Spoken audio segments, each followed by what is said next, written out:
those Kerry lads with the international rules, and you know, they're fine players, fine athletes, and great teammates to have when you throw on the Ireland jersey as well. At this stage, there's only 2 teams left in the country out of all that started out with their dreams last May. So it's great to be still involved, and it's an exciting time. Last year, Conor and his team came in, and took a while maybe for players and management get to know each other. But you know, last year, you know, things went reasonably okay. But you know, at the start of the year, we started building away, and you know, we are where we are now, and we're in with a good chance. They've definitely improved, and it'll be a very interesting game for the neutral, but if we can get all of our panel going as well as they can, we'll be well there.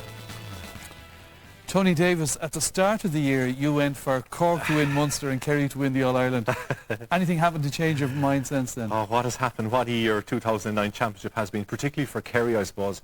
I have changed my mind. I think Cork will win next Sunday, but it has been a roller coaster for Kerry right through the whole year. A roller coaster of form for the team, and a roller coaster of emotions for everyone supporting them. If you saw what happened from the time they were beaten by Cork right through to the high when they beat Dublin in Croke Park, they beat Meath in a fairly routine game, and they're through in September, where they inevitably find themselves for the last 6 years in the All-Ireland final, a huge record. For Cork have a consistent level of performance right through the year. I suppose. Was Limerick not a glitch in that? No, I keep hearing people saying that was a glitch. It wasn't a glitch. I give Limerick huge credit for what they did against Cork. They studied Cork hard, and we always find it hard to beat Limerick. In fact, there was people laughing at me here in the programme when I said we're going to find Limerick very tough, and we did. We find it very hard to beat Limerick. But they're here now in the All-Ireland final, and I suppose there is a question mark there about Cork in the All-Ireland final going back to 0-7. Like, you know, can they do it in Croke Park like they've done it in Munster? That question is there, but I have a feeling that it's gone right for them so far, and they're well prepared for it. Okay. Anthony, we asked you to take a look at Cork, and you've been looking at what you consider Cork do well. Yeah, that's a lot of things they're doing well this year, Des. I think they've been the team of the championship so far. They've played the best football. They're in the final of merit. They've been knocking on the door this last couple of years, but now I think they're at it with a sledgehammer. One of the big performances, improvements have been in their defence. Real intensity in the tackle, disciplined. They're not fouling their men. They're getting bodies back behind the ball.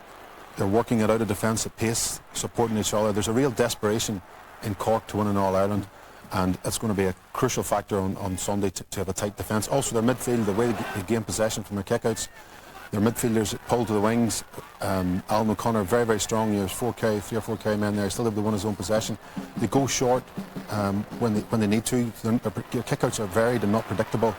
A very high success rate from the kickouts. Michael Shields coming forward in support, and this is one of their major strengths this year, is the pace and the power and the athleticism that they have in their half-forward line. Pierce O'Neill has been a revelation for them this year. Kerry will find it difficult to cope with this man if he's on form.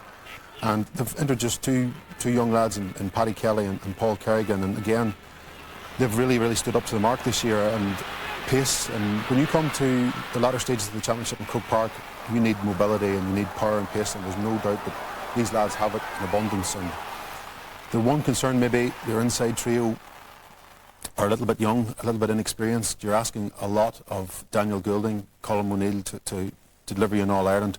That's the one wee nagging doubt that I have about Cork, is whether their inside trio are good enough. But there's no question that Cork are thereabouts, and they're... Go ahead, we'll come back to the decision later. Okay, we'll hold the verdict, but Kevin, you'd know lots about the inside forward line. What do you feel about that Cork inside forward line? Well, I think one of the big pluses they have this year is their size. Like, normally they carry a smaller guy in one of the corners, but these guys can... This is what one of the most impressive parts for me is they've been able to fight for their own ball, and when it's been put to them, they've got some crucial scores, you know. And Goulding is a seriously talented footballer, as is O'Neill. And Donnacha O'Connor certainly has massive potential, which he's tapping into bit by bit, and there could be a big game in him. I agree with Anthony. There is a question mark about that full forward line, but I think they have massive potential.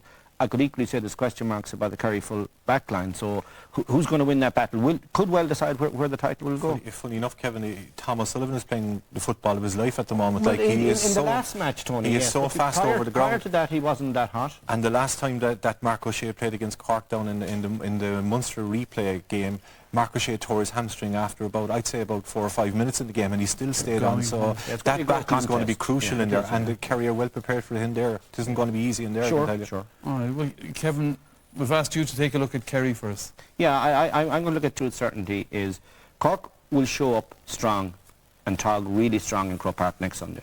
There is a mental barrier. I believe they will, the way they've set themselves up, they will deal with that.